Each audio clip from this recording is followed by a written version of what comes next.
Hello and welcome to Unstress. My name is Dr. Ron Ehrlich. Well, today we are exploring the breath. And as our guest says, this will be of interest to anybody who breathes. So I know that for a fact that includes all of you. And breathing is something that is just part of our lives. We give very little thought to it. How often do we breathe? How much do we breathe? Do we breathe from our nose? Do we breathe through our mouth? How important is it? Well, if you're a regular listener to this podcast, you will know it is extremely important. And it's so accessible. That's what I love about it as well. Just like sleep, these two interventions of getting sleep and breathe right are absolutely transformative. And they are cheap. They do not cost you anything. All you need to do is be aware of them and make a commitment to prioritize it, which is why we're often revisiting both those themes on this podcast. My guest today is James Nestor. Now, James has written for the Scientific American, Outside Magazine, Men's Journal, National Public Radio, the New York Times, and much, much more. His book, Deep, Freediving, Renegade Science and What the Ocean Tells Us About Ourselves, was the finalist for the PEN American Central Best Sports Book of the Year and a BBC Radio 4 Book of the Year. James has appeared on dozens of national radio and television shows, including ABC's Nightline, the CBS Morning News, the NPR. He lives and breathes in San Francisco. His current book is called Breath, the New Science of a Lost Art. Now, I hope you enjoy this conversation I had with James Nestor.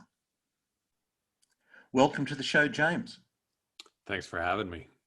James, breathing is a central pillar to what this podcast is about. So when I saw your book, Breathe, the New Science of a Lost Art, I thought, wow, okay, you're coming at this from a non-professional point of view. You're a journalist, an author, and I just love the book. I think you've covered some incredible territory in it. I wondered if you might just tell us, how did you come up with this? Where did this interest start? Yeah, I never set out to write a book about breathing. This was not on my to-do list in my life, but so many things kept accumulating, so many stories. I saw so much data, so many studies that after several years of picking around at this idea, everything sort of came together in a cohesive picture. And I guess the real jumping off point for me was to see freedivers, these people who have trained themselves just with their natural bodies to hold their breath for 7-8 minutes at a time, to dive down to 300, 400 feet. I mean, none of this we thought was possible. And yet there they are. And I thought, what else don't we know about our bodies? Where else can breathing take us? And that's what I spent several years researching. I love the way you say this book will be of interest to anybody that breathes. And, I'm guessing, I'm not guessing, I know everybody that's listening to this can share that because they're all breathing. And you wrote your first book, the Deep, Freediving, Renegade Science and What the Ocean Tells Us About Ourselves. I mean, that in itself alerts you to the power of the breath, doesn't it?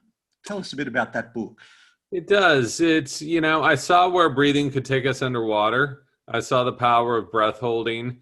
But what I wasn't able to get into in that book, because that book is really about the human connection to the ocean from the surface to the very bottom of the sea. So freediving is closer to the surface. Then there's all these other areas in the ocean there. So I kept finding freedivers who understood freediving as not a competition, but as a meditative practice. And they were telling me, it's like, well, the benefits of breathing this way, of really honing this skill, extend far beyond what we're doing here. You can use breathing to help heat your body up when you're cold. You can use it to heal your body of so many chronic conditions. And this all sounded crazy to me, but the more I went out in the field, the more I talked to researchers, the more I realized what they were telling me was 100% correct. Mm-hmm. And the other thing that I find fascinating about this whole subject as well is that we as humans think of ourselves as pretty special, and we are, I mean, you just have to look around the world to know we've made an impact. But there's something about humans that also make us quite unique. We've got crooked teeth and problems breathing. Tell us a bit about that, the modern humans and their whole journey there. Yeah, I had no idea this existed. I had crooked teeth. Everyone I knew had crooked teeth growing up. I had braces, extractions, headgear, all that stuff. And I thought that this was just a normal part of being a human. And, I looked at the reasons why people had crooked teeth when I first started doing this research, when I started hearing these quakings that people were saying, I think it's attached to something. Oh, it might be correlated to food. And the National Institutes of Health here in the US say it's hereditary. They said it's normal. But what does that mean? If we all started off the same way, why do some of us have and some of us don't? The thing that absolutely shocked me was that if you look at ancient skulls, I looked at a lot of ancient skulls in this research, they all have perfectly straight teeth. So it doesn't matter. You can go back 50,000 years, 500,000 years, even 500 years ago, the vast majority of humans had perfectly straight teeth, these large mouths, these large jaws. If you look at humans today, about 90% of us have some crookedness in our teeth. So all of this change happened in just a few hundred years, and something obviously caused it. You can't just say it's genetic. That doesn't mean anything. If 300 years ago we all had straight teeth and now we don't. So it turns out that our modern diet has done this to us. Our teeth are so crooked because our mouths are so small. And when you have a small mouth, you have a smaller airway, which is the main reason so many of us suffer from sleep apnea, snoring, other respiratory problems. Yeah, and it's probably worth mentioning that we are pretty unique in the world, in animal kingdom, because there aren't any other, literally there are no other species that enjoy this feature or suffer from it anyway. Enjoy it. Joy is Perhaps not the best word. Perhaps not the best word. But yeah, and if you don't believe me, look at pictures of animals in the wild. I looked at a lot of those too. They all have perfectly straight teeth. And to think that all animals had straight teeth, because why would their teeth be crooked? Why would our teeth be crooked? This is not a trait that held any evolutionary advantage over a competitor. Okay, having crooked teeth does nothing to allow us to compete stronger. So this idea that evolution always means survival of the fittest always means no, that is not true. Evolution means change. And if you look at the human species right now, I don't consider 40% of the population in the US having obesity as an advantage over their competitors. We're changing in ways that are very damaging to our health. And I saw in your book, and I'm not sure whether you didn't come up with it, but the de-evolution, not evolution, but de-evolution. And it's so interesting too, isn't it, that medical practitioners, health practitioners who are advising us are just accepting that as normal. Yeah, and it's really I don't want to point fingers. They're doing the best that they can, seeing 20 patients a day. I mean, It's insane. Yep. But the way that the system is set up is, at least in the US, where it's private healthcare system, is, people come in and the doctors are educated to treat pathologies, to treat chronic problems. If you have a low-grade underlying condition, you can't even see anyone until you're really sick. And this is not my hypothesis. This is not my viewpoint. This is what I heard from at least a dozen doctors. My father-in-law is a pulmonologist. And this is what he told me first off. He's like, I don't even want to see people until they really need me, till I have to cut out some lungs or I have to do some surgery, some serious operation. So meanwhile, the rest of us just have this low-grade chronic conditions that just get worse and worse the older we get until we need serious help. So it just seems like a very strange way to live your life, just getting sicker and sicker. Shouldn't you go the other way and try to get healthier and healthier?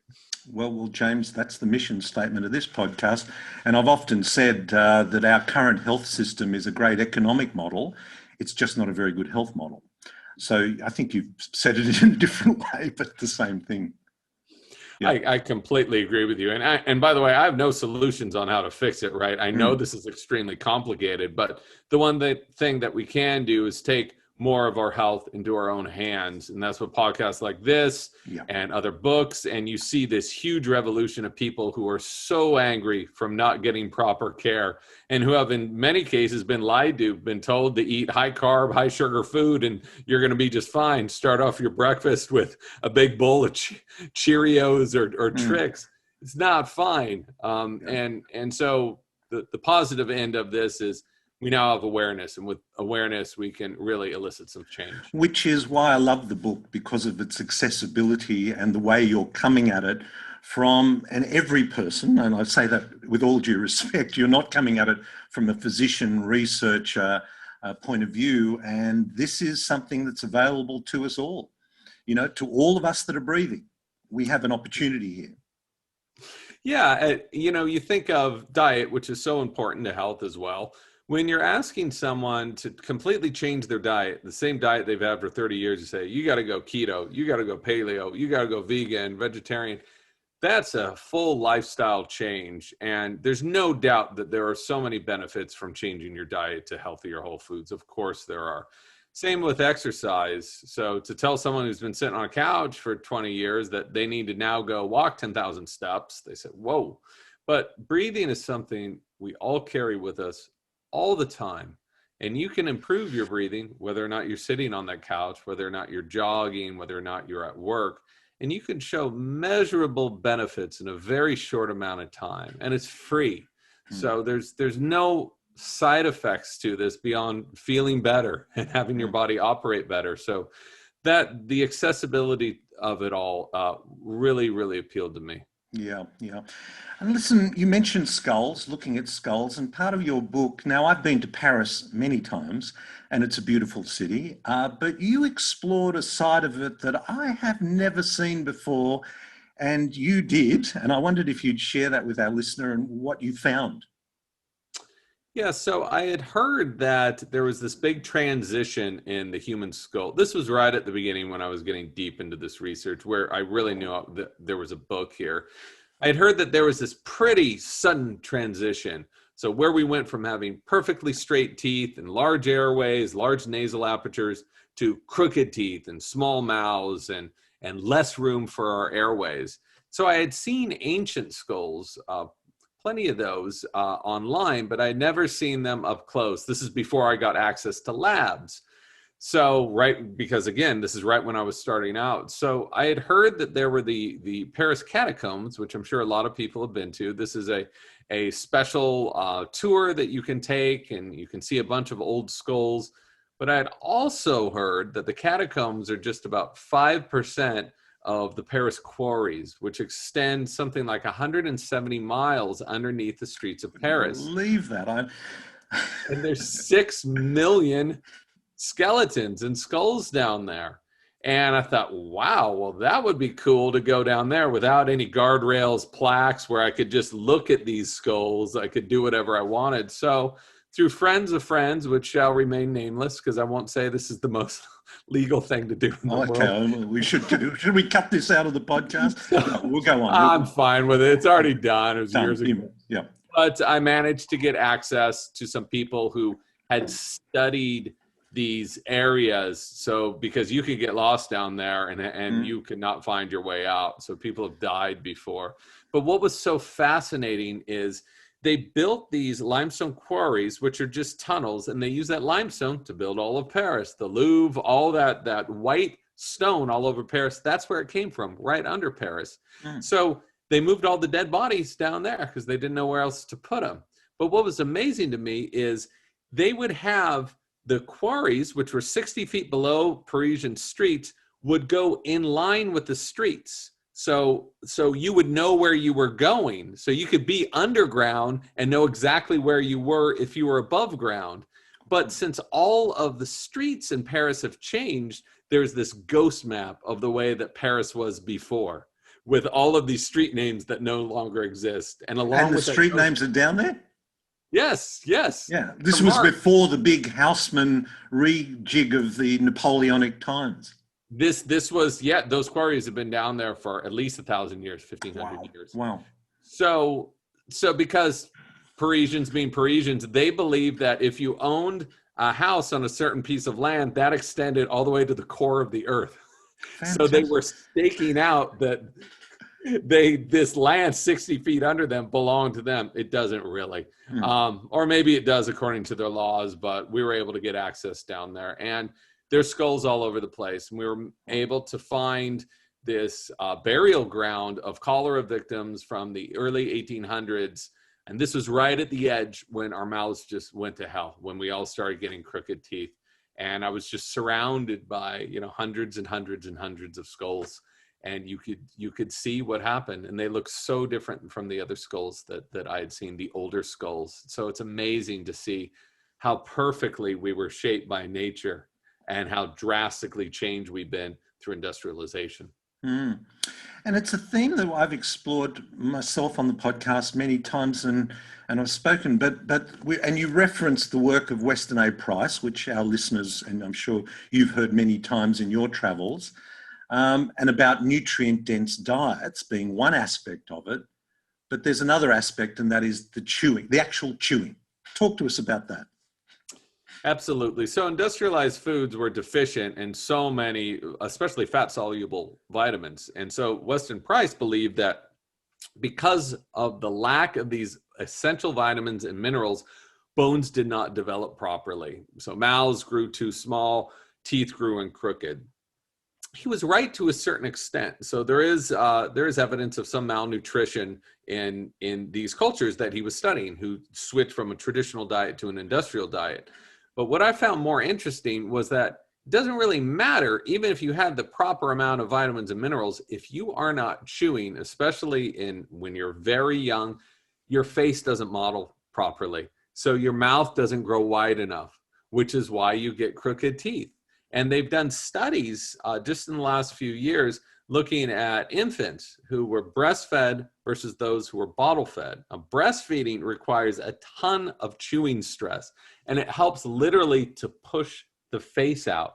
When you're pulling the face out like that, the upper palate can drop properly. You can have a wider mouth. And they followed these kids and found that those who were breastfeeding have a significantly less incidence of sleep apnea and snoring because they have larger airways.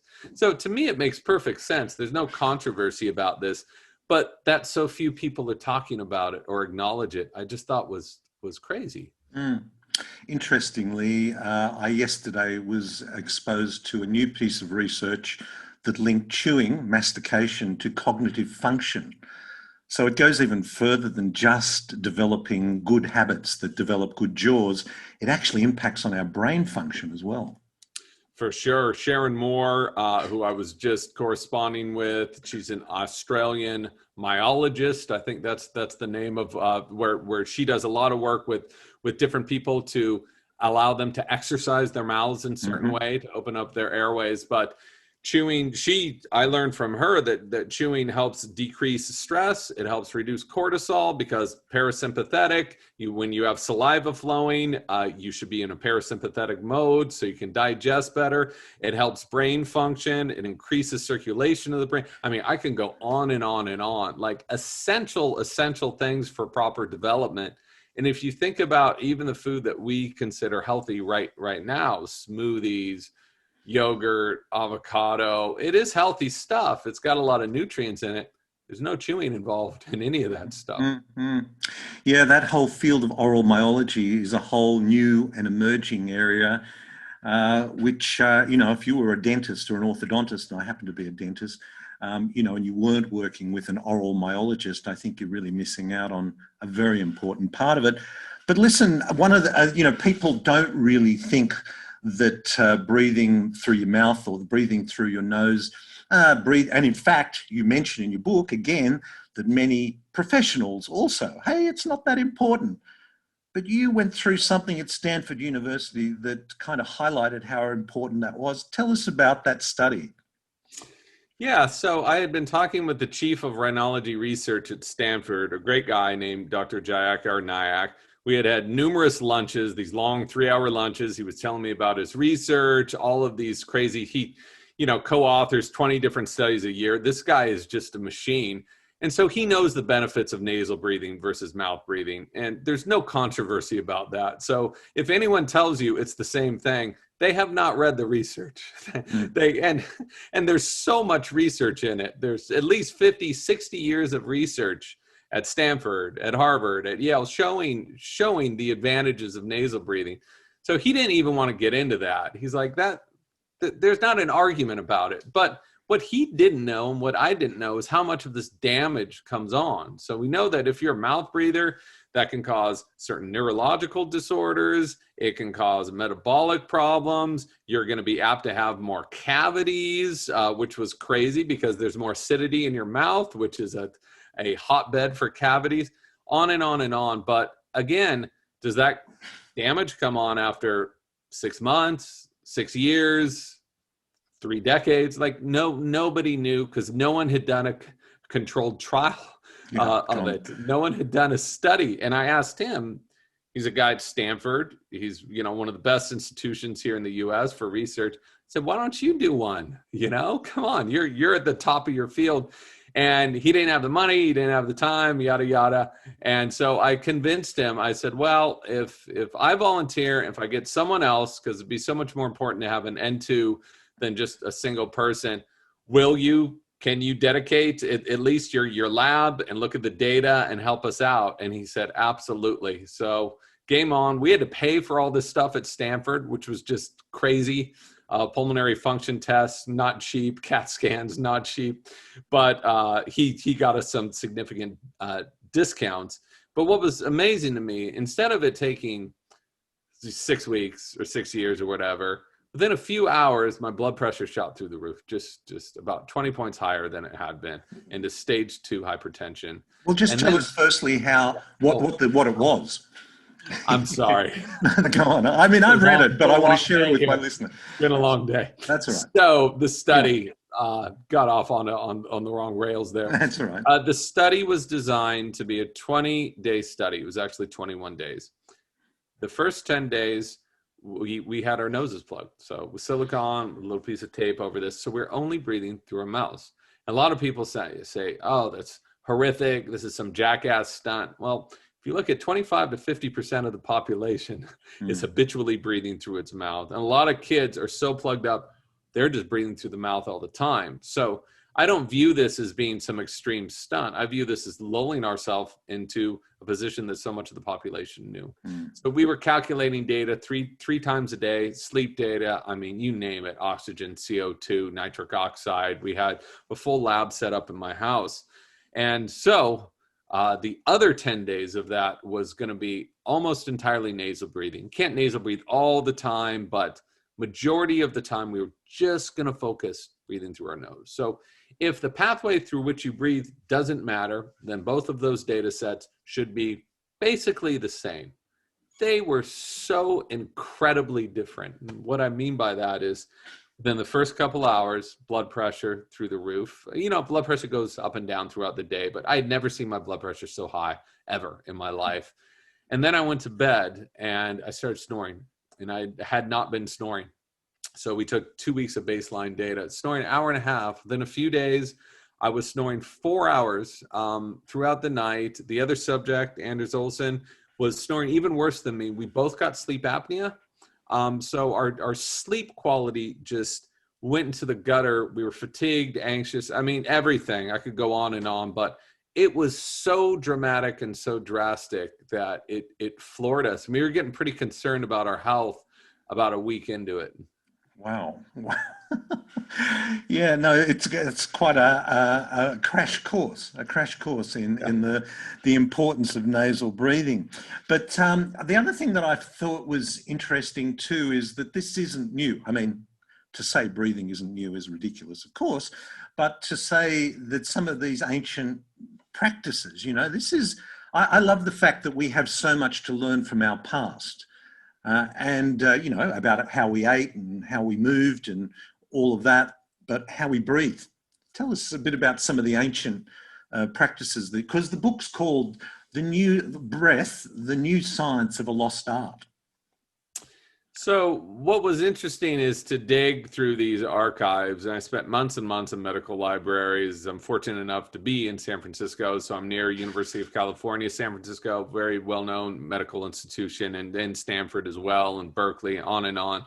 So I kept finding these ancient scripts that were all saying the same thing. And this doesn't matter if you were looking at ancient Hindu script or an ancient script from Chinese, ancient Chinese, or even Greek.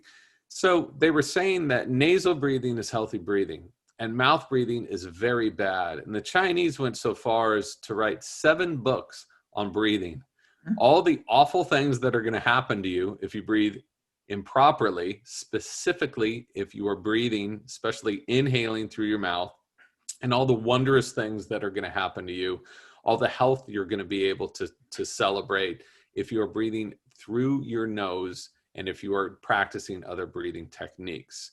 So just the same exercises repeated in different cultures, which from what I understand did not have contact with one another, but came to these same conclusions. And so now with all the instruments and technology that we have, I think it's fascinating that we can actually test this stuff and we can test these claims. And what we've been finding for the last few decades is that they were spot on with so much of it, about breathing slowly, about breathing through your nose, about concentrating on your breath. These are simple things that can really make a transformative effect to your health. Mm. And you mentioned also the effect of it on the nervous system, and that not only the breathing in, not only the breathing out, but the holding of the breath too. Yeah, and so we can, if anyone's listening to this right now, you can just place your hand on your heart, and this is what a breathing therapist did for me when I first started getting into this. You can just breathe into a count of about 3 and exhale to a count of about 7 or 8, but don't push it. Just very, very casual. So 2, 3, exhale, 2, 3, 4, 5, 6, 7, 8. Inhale to 3. 1, 2, 3. Exhale to that same count. And you're going to feel your heart rate getting lower and lower and lower as you exhale. And as you inhale, the heart rate's going to go up just a little bit. So this is not a placebo effect. This is you hacking into your nervous system and controlling your heart rate. And when you control your heart rate like that, you can control your circulation as well. And this is why slow breaths, especially with a longer exhale, a lot of people who have cold toes or cold fingers, you're going to feel this warmth to your fingers and this warmth to your toes. That is more circulation to these areas. So it's fascinating that all of this stuff in our bodies, not all of it, most of it just works in the background like a software program, which is great. We don't have to think about it. But when we take control of it, we can actually command it. And we can not only affect the way that our bodies are working, but we can actually affect how our brains are working by increasing more oxygen, by synchronizing those different waves in our brain, all through breathing. Look, I'm like you, and I've been a professional for 40 years, and I'm still amazed every time I learn something else about this power, the power of this simple thing. You then went on, you actually invented the term pulmonaut. I hadn't heard that before because, as you pointed out to me before we started, you invented that, and I thought, wow, what a great expression. Tell us about the pulmonaut. And some of the heroic stuff that some pulmonauts have done. I mean, they're out there. Yeah, I wanted to develop an umbrella term because not everyone fit. They're the medical researchers who have been the doctors, pulmonologists, cardiologists who have been researching breathing.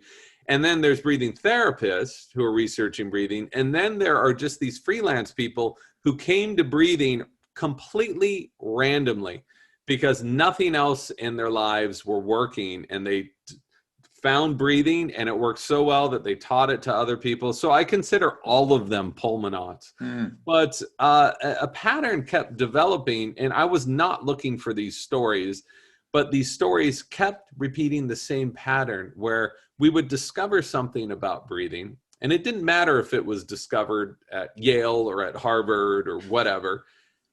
And then we would forget about it about 10 years later after the person who discovered it died. And then it would be rediscovered with a different name in a different place and then forgotten about again. And all these stories had the same arc. And it was especially frustrating when you see these certain breathing therapies, the ones developed by Carl Stow, which he was able to, I won't say cure emphysemics because emphysema is not curable, but it can feel like a virtual cure if you're engaging the rest of their lungs. These people were literally left for dead in hospitals. He allowed them to get up, walk out, and go live somewhat normal lives by just showing them how to breathe properly. And Katharina Schroth in Germany did the same thing. She had scoliosis, and she learned how to stretch and breathe in certain ways to straighten her spine. And if you don't believe me, you can check out the pictures. And then she taught hundreds and hundreds of women to do the same thing. So it just shows you what the human body is capable of. But what was so sad is when these people died, this practice, which was never disproven, okay, the science is very clear that it worked, completely forgotten about, business as usual.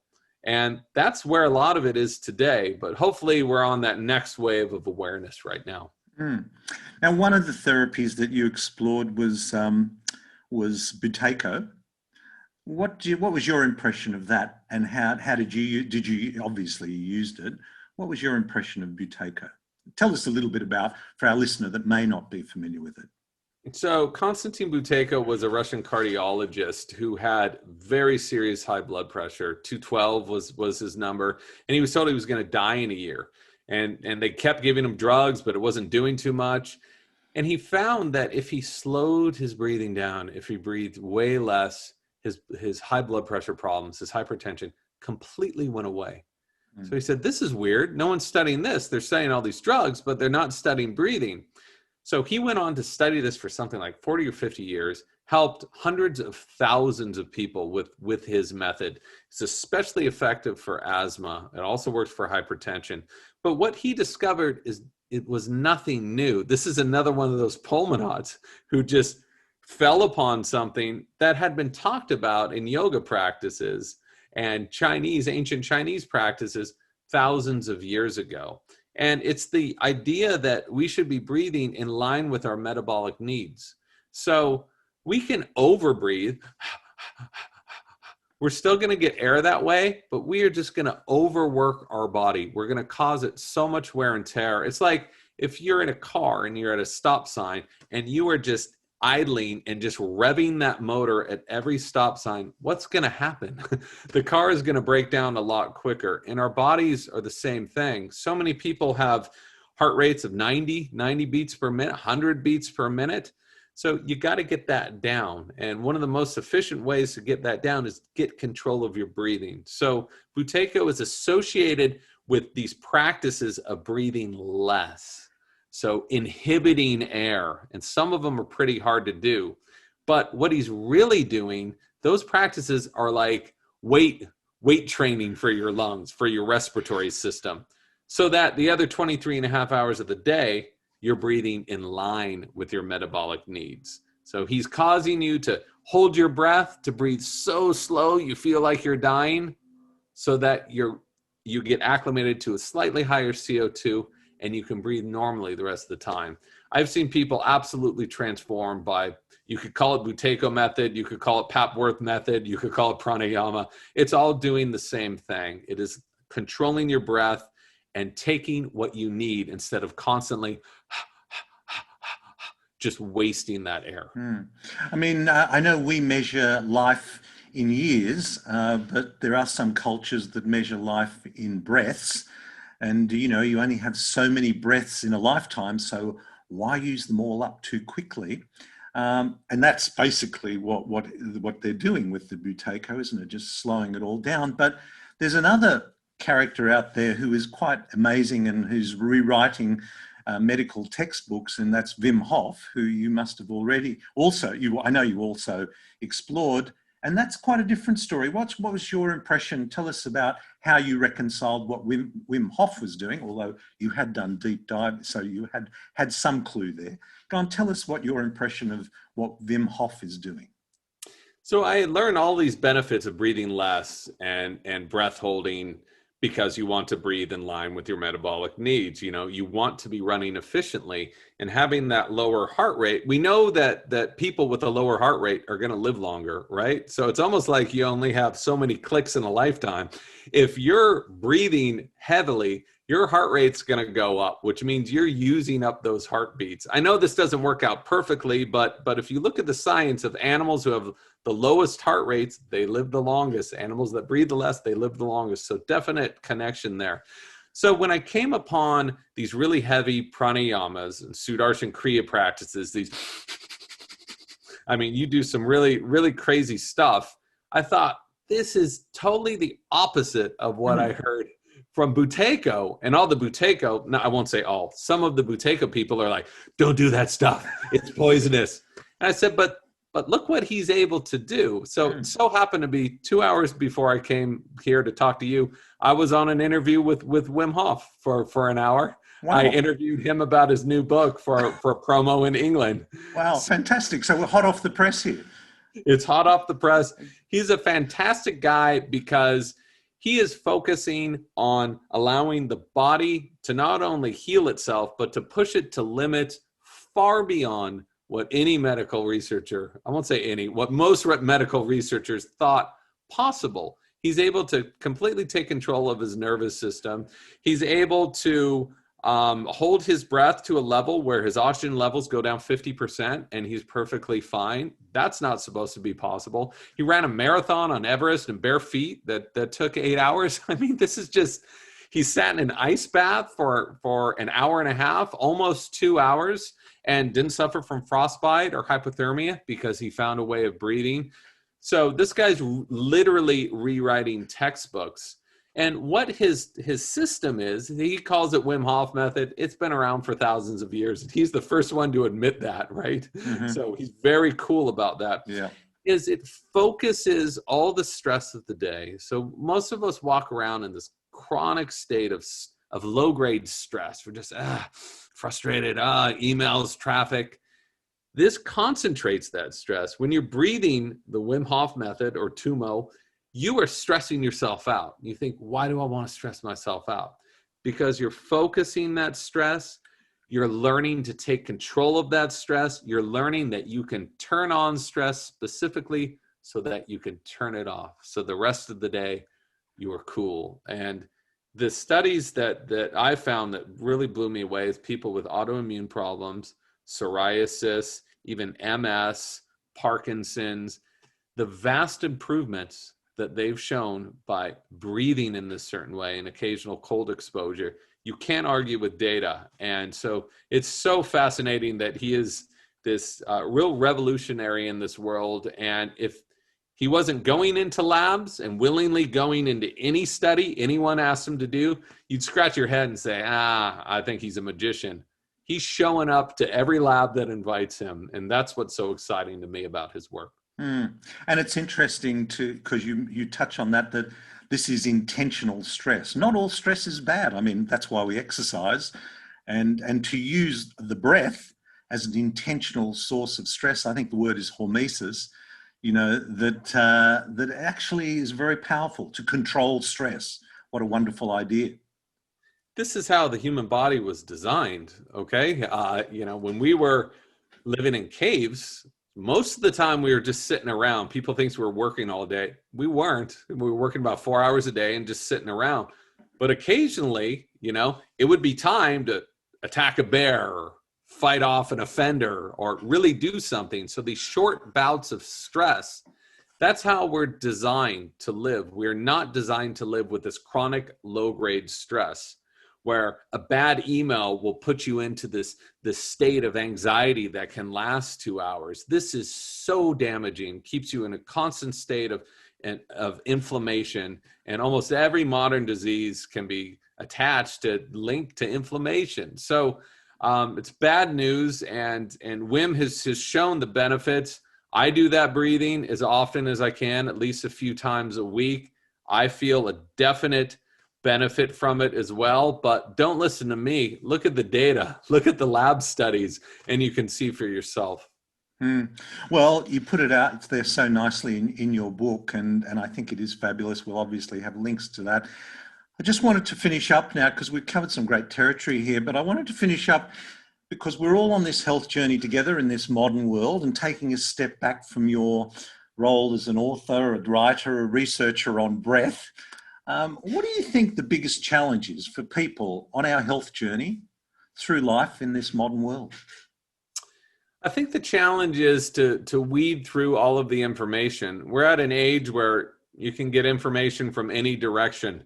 And what's ended up happening is so much of it is false on both sides of the aisle. So, people who aren't studying in medicine are claiming that the immunizations are going to kill you, blah, blah, blah.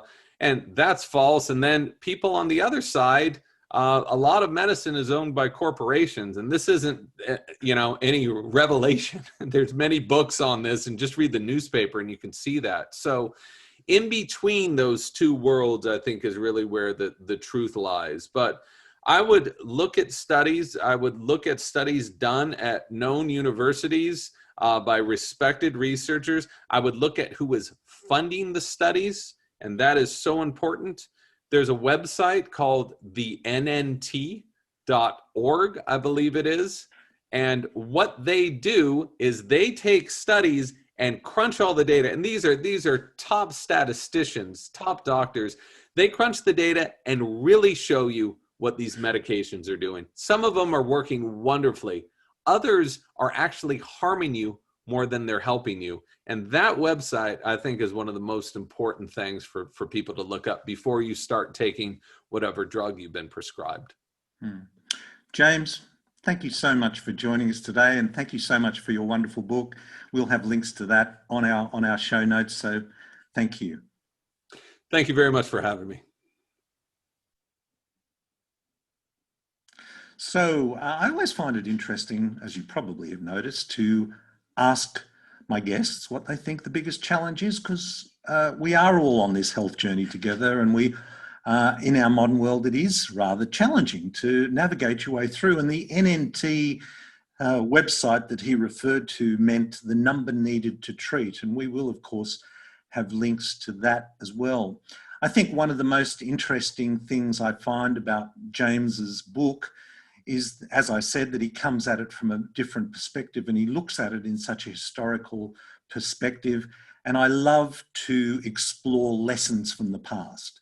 I mean, whether we're talking about the fact that we grew up on a nutrient-dense diet and organic foods, I mean, that was just the way humans functioned for millions of years on our journey to become Homo sapiens right up until a few hundred years ago.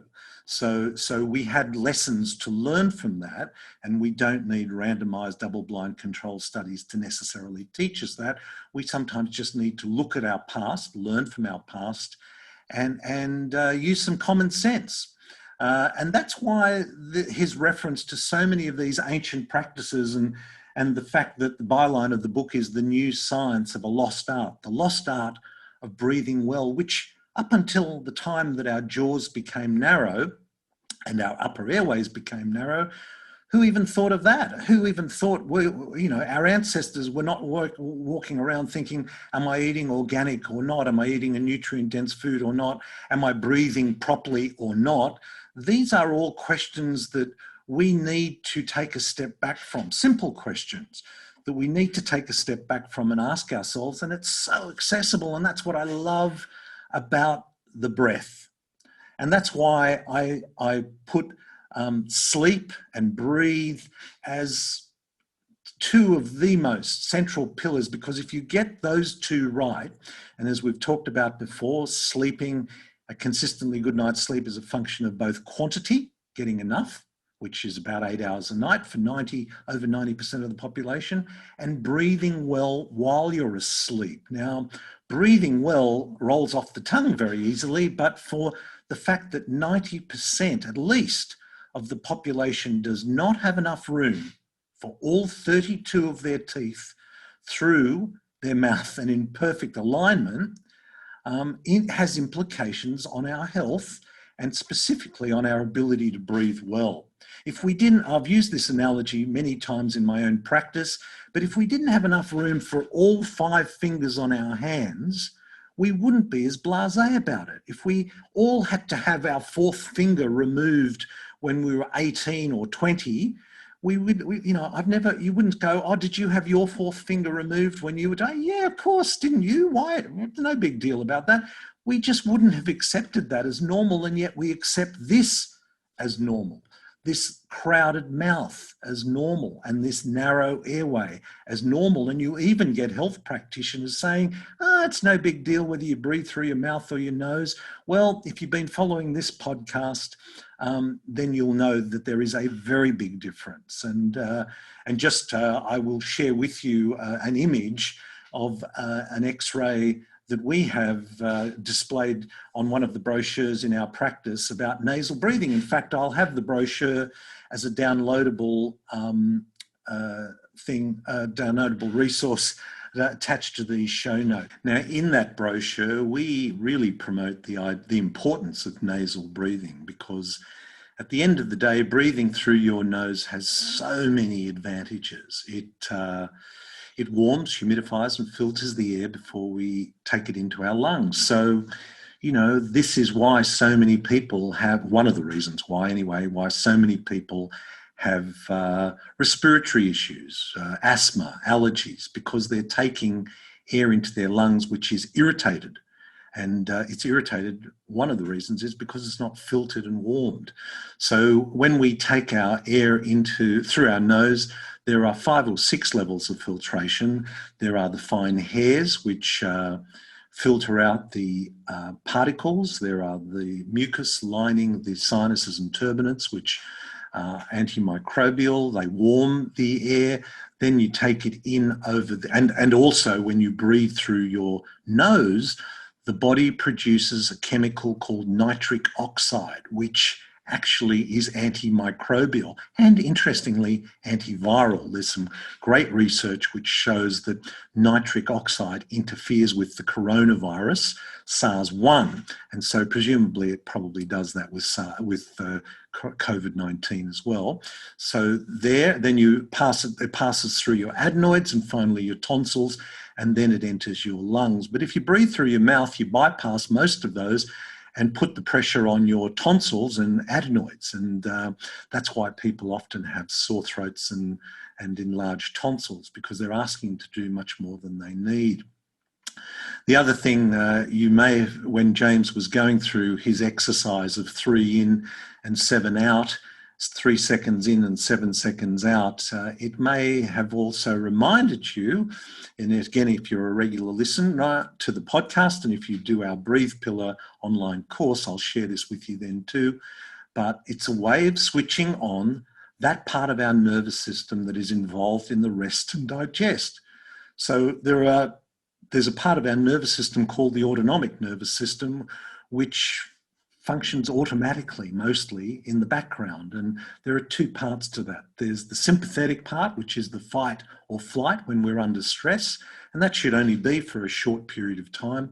And there's the parasympathetic part, which is the rest and digest. And by controlling your breath, you can control your nervous system and switch on your parasympathetic nervous system with what I call a 4x4x4, which is not that different from what James was showing you, which my 4x4x4 is 4 seconds in through the nose slowly, 4 seconds out through the nose slowly, and 4 seconds of holding the exhaled breath. And repeating that 4 or 5 times, and you've switched on the parasympathetic. So how simple is that? And wouldn't that be a good thing to do just before you're starting to eat, rest and digest? And just before you go to sleep, rest and digest. And I thought it was also interesting about asking him about Wim Hof with the intentional stress on the system, which is something we'll explore more. And we've talked to Mark Cohen about a year or so ago, Professor Mark Cohen, and we'll explore in other podcasts. I just wanted to explore breath from a slightly different perspective, a more historical perspective, and from someone who wasn't a clinician perspective, and I think the book is just fabulous. So the courses that we're running, the 5 Pillars of Health course is online. It's coming. We're starting with the sleep pillar, and we're going to work our way through it.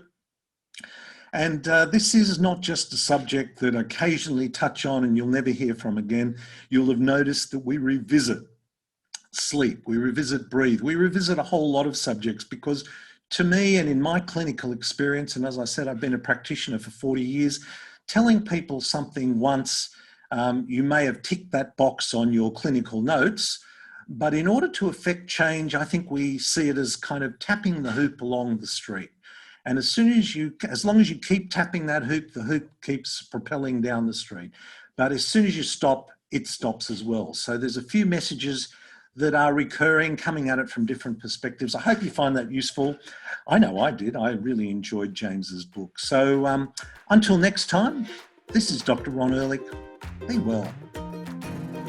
This podcast provides general information and discussion about medicine, health, and related subjects. The content is not intended and should not be construed as medical advice or as a substitute for care by a qualified medical practitioner. If you or any other person has a medical concern, he or she should consult with an appropriately qualified medical practitioner. Guests who speak in this podcast express their own opinions, experiences, and conclusions.